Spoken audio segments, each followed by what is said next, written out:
It's high noon on this Friday, temperature 24, going for more. We're on Cottonwood Drive, just south of 116th Avenue. Ross Davies with you again.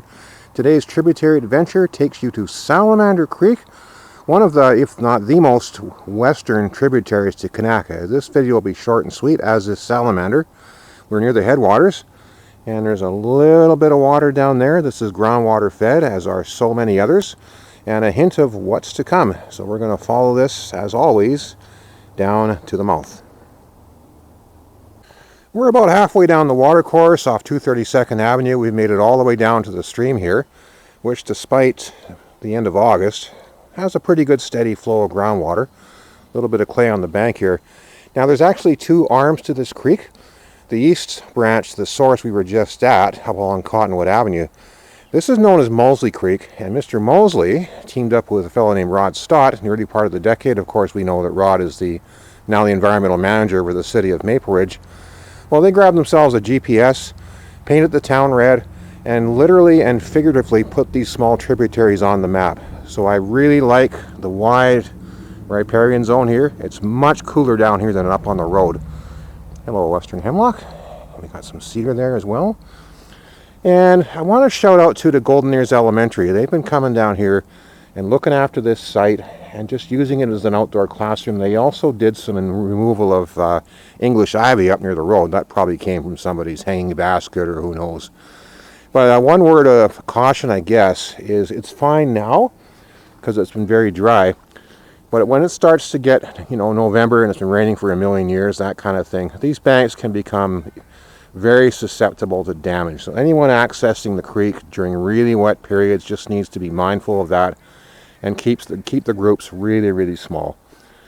So again, we're about halfway down. We will continue down a little farther. Just before we head further downstream, I just wanted to show you this area here. It looks like it gets a lot of foot traffic in here. It could be kids coming in here to play or who knows what. But over time, you can get this area quite denuded, and the soil is very compacted, so it's really hard for anything else to get established.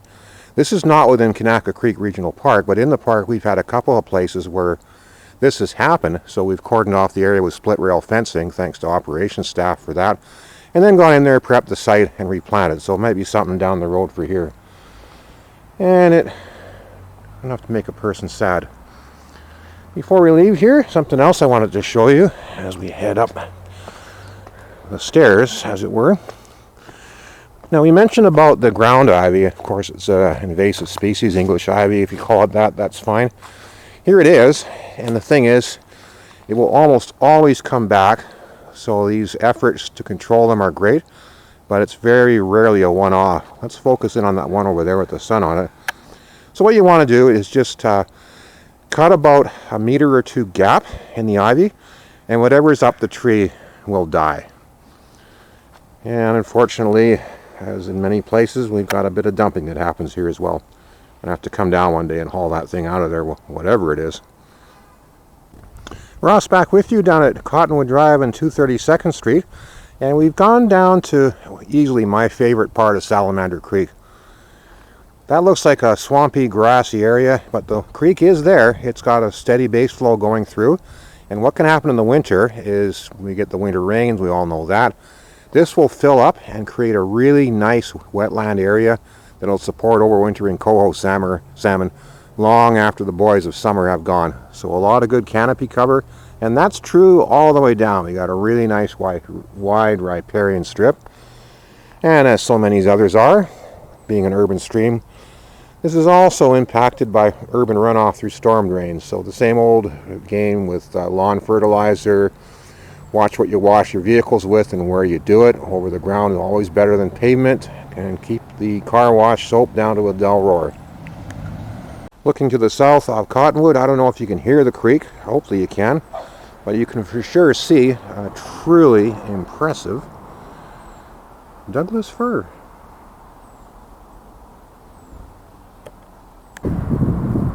We've arrived down at Kanaka Way. We are pretty close to Low Eat Highway, number 7 if you like. And again, the same thing. You've got a wide riparian strip. You've got all this canary grass down there. The creek is there. Mark my words. There we have the water right there.